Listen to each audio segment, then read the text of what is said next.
وقت بھی کہا تھا، اب بھی کہنا مناسب سمجھتا ہوں۔ حضرت نے ایک عبارت اپنی کتاب میں لکھی ہے، لکھا ہے والذی یعتقد من صمیم قلب اعتقادا جازما، غور سے سننا، انه اذا اتفق غلبة الهنود یا ہندوس على اقلیم ہندوستان غلبة تامة مستقرة وجب في حکمت اللہ تعالی ان يلهم زعماءهم ان يتخذوا الاسلام لهم دینا۔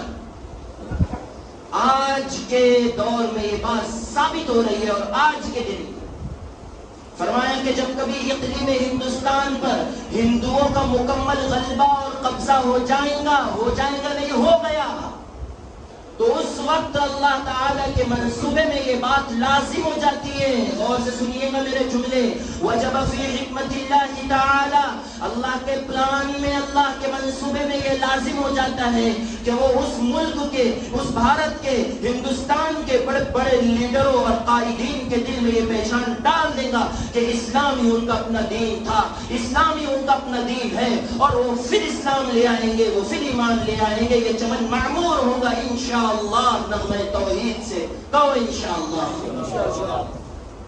ہم کیا سمجھتے ہیں حالات آ رہے ہیں؟ میں کچھ باتیں آپ کو بتاؤں، ایسی باتیں بتاؤں گا جو آپ نے ابھی تک نہیں سنی ہے۔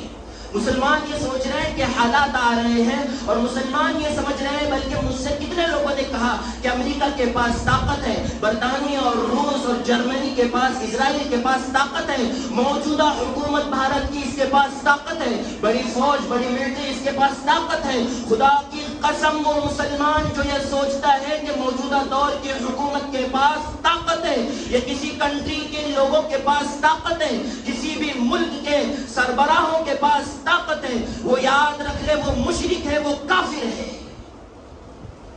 حالات کتنے ہی سنگین کیوں نہ ہو مسلمانوں، تلواروں کے نیچے، بندوقوں کے سائے میں اور توپ کے دہانے پر کھڑے ہو کر تب بھی ایک منٹ کے لیے یہ مت سوچنا کہ اللہ کے علاوہ کسی میں طاقت ہے۔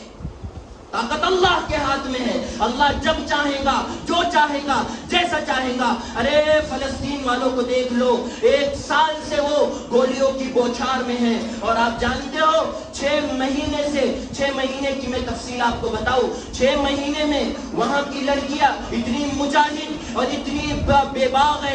1 9 سال کا ننھا منھا معصوم بچہ ہے، اپنے گھر میں بیٹھ کر اس کا گھر سارا بم سے اڑا دیا گیا، ماں باپ ختم ہو گئے، رشتہ دار ختم ہو گئے، گھر کے کونے میں بیٹھا ہوا ہے، ٹوٹی پھوٹی جگہ ہے، اور پڑھ رہا ہے وَلَنَبْلُوَنَّكُمْ بِشَيْءٍ مِّنَ الْخَوْفِ وَالْجُوعِ وَنَقْصٍ مِّنَ الْأَمْوَالِ وَالْأَنفُسِ وَالثَّمَرَاتِ وَبَشِّرِ الصَّابِرِينَ۔ کچھ لوگ آئے ہیں اور اسے پوچھا کہ بیٹا تیرے ماں باپ کہاں ہیں؟ وہ کہا مر گئے، وہ چلے گئے اللہ کے پاس چلے گئے، شہید ہو گئے۔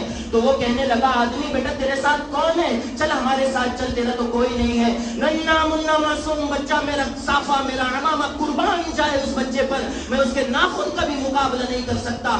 وہ جملہ اس نے کہا، کہنے لگا میرے ساتھ میرا اللہ ہے، مجھے کسی کی ضرورت نہیں ہے۔ بتاؤ یہ ایمان ہے یا وہ ایمان جو اس بچے کے پاس ہے؟ وہ مسلمان ہے یا ہم مسلمان ہیں؟ جب وہاں خیموں کے اندر بچیاں قرآن کریم حفظ کر رہی ہیں، 36,000 نوجوان میری بہنیں نابالغ ہیں، کنواری ہیں، انہوں نے 36,000 کی تعداد کی لڑکیوں نے قرآن کریم کو حفظ یاد کیا، اور جب انہیں پتا چلتا ہے، کہا جاتا ہے کہ یہاں حملہ ہونے والا ہے، اسرائیل کی طرف سے بم آنے والا ہے، تو وہ خیمے چینج کرتے ہیں، بدلتے ہیں، اور سب سے پہلے لڑکی میری بہن جب اپنے خیمے سے نکلتی ہے تو کہتی ہے میرا قرآن نہ رہ جائے۔